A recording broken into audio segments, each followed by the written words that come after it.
Un juez federal le propinó un duro golpe a las aspiraciones del presidente Biden de limitar las deportaciones o deportar, según un plan de su administración, a aquellas personas que solamente tenían récord criminal. Una corte federal ha bloqueado las prioridades de la administración Biden en cuanto a las deportaciones. ¿Y qué significa esto? Pues se lo vamos a explicar. Según el sitio Univisión Noticias, por segunda vez una corte federal ha bloqueado las prioridades de deportación de la administración Biden. Pero si usted tiene una orden de deportación ya firmada, tiene que estar muy al pendiente de esta noticia. ¿Por qué? Sencilla y llanamente, un juez federal suspendió el viernes las prioridades de deportación del gobierno de Joe Biden, enfocadas solo en aquellos indocumentados que han cometido delitos graves y representan una amenaza a la seguridad pública y nacional de los Estados Unidos. Para ponérselo más sencillo, la administración Biden tiene como prioridad deportar a aquellas personas que tienen la orden de deportación y tienen un récord criminal y son un peligro, son aquellos que han cometido delitos graves. Sin embargo, este juez federal le dijo a la administración: tú no puedes escoger a quién deportas y a quién no. La ley es muy clara. Tú tienes que deportar a todas aquellas personas que tienen una orden de deportación.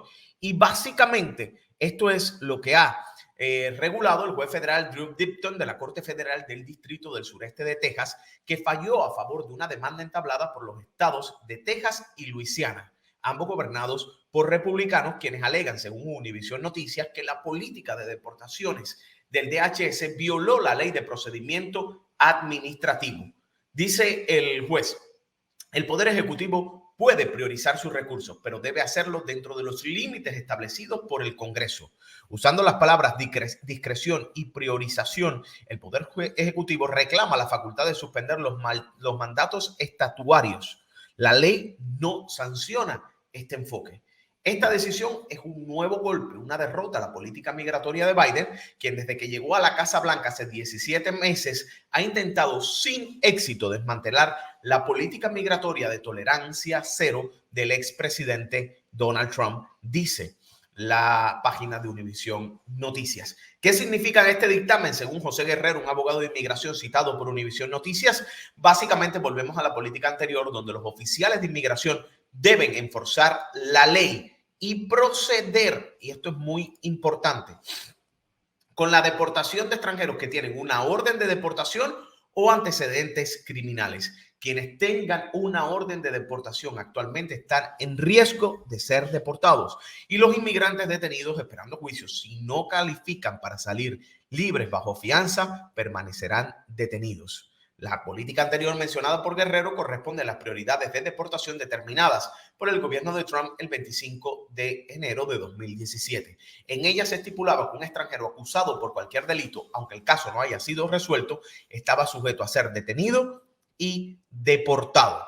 El estado de Texas, como era de esperar, pues aplaudió esta decisión que según el departamento, según los abogados entendidos y organizaciones que defienden a los inmigrantes, pues se espera que el gobierno apele la decisión de este juez federal. Ahora,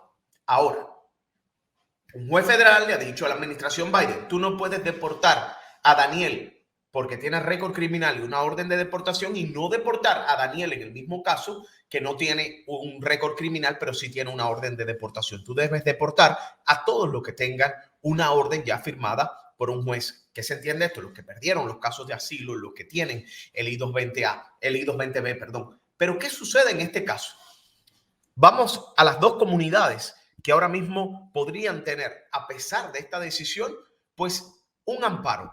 Me refiero a cubanos, venezolanos. ¿Por qué? Porque no hay deportaciones. El cubano debería preocuparse el día que el régimen de La Habana comience a aceptar a los deportados. De momento, esta decisión, ¿en quiénes van a tener un impacto? Salvadoreños, hondureños, guatemaltecos, nicaragüenses, colombianos, aquellas personas que son de países que están aceptando a los deportados desde los Estados Unidos. Los cubanos, lo sabemos, hay 45,000 cubanos que tienen órdenes finales de deportación y continúan aquí en el territorio de los Estados Unidos. Esos de momentos no serían deportados, pero evidentemente el día que el régimen de La Habana comience a recibir a los deportados, ahí los cubanos sí se tendrían que preocupar, porque no solo serían aquellos que la administración Biden ha dicho, no, yo voy a deportar a los que tienen el récord criminal más las órdenes de deportación. Aquí un juez le está diciendo, no, tienes que deportarlos a los que tienen el récord criminal, pero también a los que tienen las órdenes de deportación.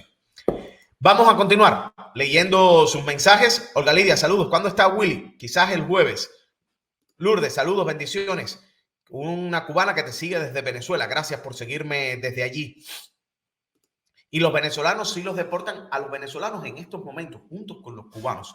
Al no existir deportaciones directas, deportaciones, vuelos con deportados, se salvan en esta situación. ¿Qué hace el gobierno, al igual que hace muchas veces con los cubanos? Pues intenta forzarte para que tú firmes tu deportación o te compres, ayer lo hablamos con el abogado de inmigración Wilfredo Allen, tu propio pasaje para que te vayas tú. Clarito, si un juez te da una orden, es mandatoria. El tema es que la administración estaba diciendo, bueno, Daniel no tiene la orden de deportación, pero no tiene récord criminal. Él no es una prioridad para mí. Daniel A no es una prioridad. Daniel B, si tiene una orden de deportación bajo un récord criminal, entonces sí se convierte en una deportación más, digamos, importante para la administración. Camilo. Saludos, Daniel. Con Parol hay posibilidades grandes para la residencia. Saludos, gracias por tu trabajo. Absolutamente. Yo te diría que son las personas que hoy, cubanos con Parol, que tienen el camino abierto a la residencia. Marcisa González me pregunta, Daniel, ¿cómo sigues aquí batallando con esta gripe? Porque llueve, hay sol, aire acondicionado, ese cambio. Anita, mi esposo tiene I-220B y un Parol por un año. ¿Qué me recomiendas? Anita, teniendo en cuenta que tiene un I-220B, que es una deportación, yo te sugiero que tu esposo vea a un abogado lo antes posible. Es Carla, Daniel, y a los nicaragüenses, ¿qué pasa si no llevas pruebas? Muy probable vas a ser deportado porque tú tienes que llevar las pruebas, tú tienes que manifestar tu miedo. Daniel, buenas tardes. Yo tengo I-94 con un número de alguien que tengo que hacer y ya. Bueno, yo te sugiero que veas a un abogado. Yo no soy abogado. Con ese I-94 sí te puedo decir que al año de un día te vas a hacer residente. Luis Alejandro, saludos desde Pinar del Río. Saludos. Saludos, Daniel, desde Reynosa. Saludos para ti. Tu poder, mi Dios, es grande. Daniel, Dios te bendiga y a ti también. El Señor esté contigo. Saludos desde Colombia. Estamos preocupados. Mi hijastro salió hace un mes, se entregó a inmigración y a los 15 días lo regresaron a México con el MPP y volverse a presentar en 2 meses. Y él no esperó y se volvió a cruzar y lo agarró nuevamente migración. ¿Qué cree usted que le llegue a pasar? Gracias. Bueno, yo no soy abogado, soy periodista. Lo que he visto cuando suceden este tipo de casos es colombiano. La capacidad, y lo han hablado los abogados, la capacidad que tienen los colombianos de ganar un asilo en los Estados Unidos es mínima. Cuando te lo devolvieron bajo el MPP es para que siguiera el proceso ahí. Él volvió a incumplir. Muy probable que si las autoridades trabajan bien, va a ser expulsado de nuevo a México. Leonardo, saludos desde Houston. Gracias a ti.